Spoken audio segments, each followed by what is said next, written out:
Welcome back. Yeah, Mr. Fagbenro, what gives you the...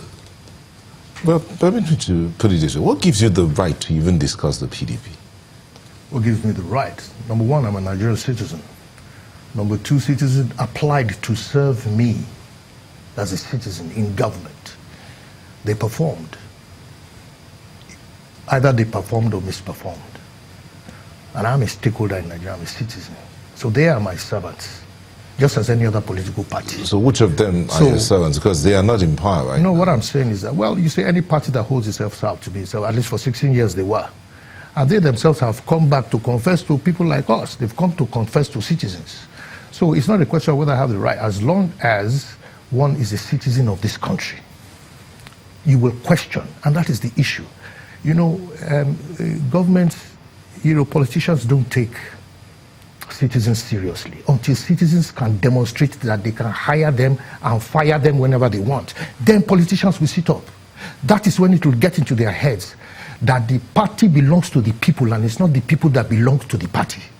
And there's a difference between the two. So we should be, you see, politicians, I would just urge politicians that, look, you should be capable. When you hold yourself out to government, you should be capable. You should have the capability to deliver on the services which are expected of you. Then you should be accountable. You should be ready to answer questions and demonstrate that trust has been put into your hands. Then you must be responsive enough, knowing fully well that things change and the desires and the needs of people may change from time to time. And responsiveness means being able to be sensitive to how to get feedback from the people and respond to it. And this is what politicians are not doing. Most of them, they are, I mean, well, what has been the predominant culture has been playing the giraffe, where the head is so far-fetched from the grassroots. And it's only when you want to eat that you bend your head to eat grass. And you know that there are people under you. And of course, this 4-year term of elections, apparently, you know, it is one of the parties that said before that we invited you to come and eat. Secondus, the chairman of PDP, the first thing he said to Southwest was that we will give you a juicy portion of the national cake. All that is symptomatic. It is symptomatic of a mindset.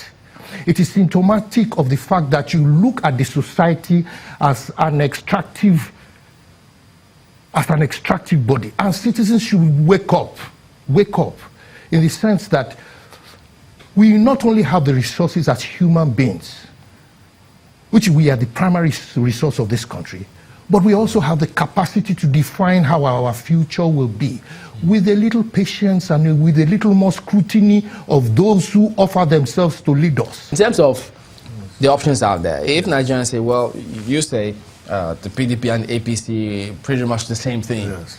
But what's the alternative? Well, you played, of course, COA party. COA party is an alternative. COA party is an alternative, and I'm an aspirant, and I can assure you that you'll get aspirants of quality in COA party. But the most important thing is that Nigerian citizens are the alternative. Since we've been electing, we have either been electing people based on some sentiment or most of the masses have either been cajoled. There's been a lot of money, politics. We haven't really scrutinized our candidates. It is the people of Nigeria that can save Nigeria. So if you talk about people of Nigeria, yes. Well, yeah, that's a given. But in that value chain, that equation, yes. What about the process itself? How do we get to that position, that place where, as much as people want to go out there and vote, yes. We want to see that it becomes history when someone will ever think or say, my vote will not count. Something yes. The process is opaque. Yes, I believe that we've been developing on that level. I think as from the late Yaradua, when he started doing the electoral reforms, people were paying the electoral process a bit more attention. And I think that the last elections was quite demonstrative of the fact that, we could have a citizens' elections. So it's work in progress. What we should not fall back to is to believe that we don't have choices. Mm-hmm. You start failing when you think you don't have choices. And this is why I will appeal to the media. You see, elections have been so monetized over the years. One of the things they do is to impoverish everybody else. The parties, they impoverish everybody else so that by the time it's election times, everybody's broke. So everybody wants whatever. So it's easy for them. It's a strategy. You keep the people poor so that it's what Yorubas called mafenia.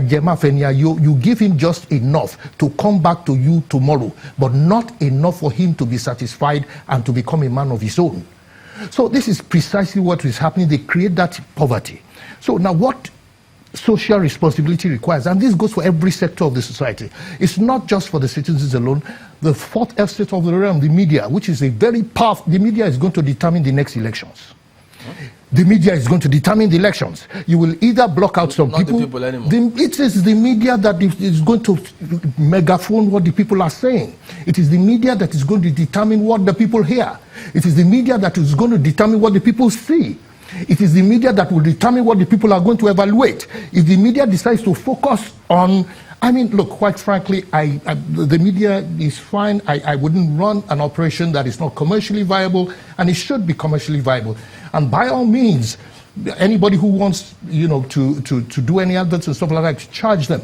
But the truth of the matter is that there is a social responsibility on all our parts, particularly at this time in Nigeria, to give space, and that is what you call creating an inclusive society. If the society and the process is not inclusive, I have an issue.